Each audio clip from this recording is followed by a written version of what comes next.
আসসালামু আলাইকুম। আজকে রিভিউ করব বহুল প্রতীক্ষিত এবং বেশ ভাইরাল বায়ো সুপার ট্রিটমেন্টের একটা ছোট্ট রিভিউ নিয়ে। কেনার আগে অনেক চিন্তা ভাবনা করেছি, ভালো না খারাপ হবে এই জন্য জাস্ট মিনি সাইজটা কেনা। এটার উপাদান তালিকা এমন কিছু নাই, এটাতে কিছু সিলিকন যেটা চুলে বিল্ড আপ করবে না। কেরাটিন আছে, সানফ্লাওয়ার অয়েল অ্যান্ড সিল্কও আছে, কিন্তু এগুলা বেশ লাস্টের দিক।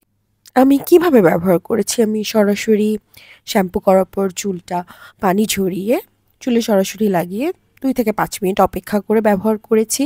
আবার বেটার রেজাল্টের জন্য একটা বাটিতে এই মাস্কটা নিয়ে সাথে কিছু হেয়ার সিরাম মিক্স করেও চুলে লাগিয়ে 5 থেকে 10 মিনিট অপেক্ষা করে দেখেছি।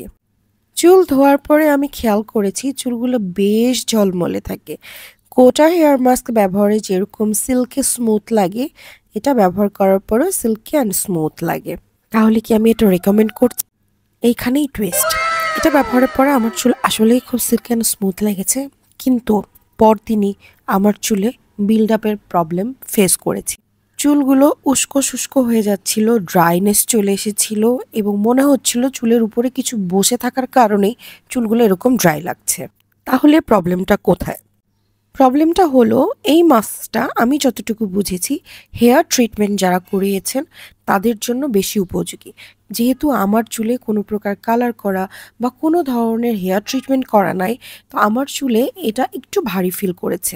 যাদের চুল এরকম ট্রিটমেন্টের আন্ডারে আছেন এবং বেশ ড্যামেজ ফিল করছেন, সাথে সাথে চুলে এমন কিছু খুঁজছেন যা চুলে দেওয়ার পর চুলকে বেশ সিল্কি করবে, আমি তাদেরকে বলবো এটার এই মিনি প্যাক একটা হলেও ব্যবহার করে দেখতে।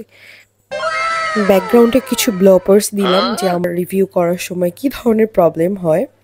ফাইনাল ভার্ডিক্ট, আমি আমার জন্য কখনোই আর এই মাস্কটা কিনবো না, এবং যাদের চুল একেবারেই ড্যামেজ না, মোটামুটি ভালো সিল্কি, তাদেরকেও এই মাস্কটা আমি রেকমেন্ড করছি না।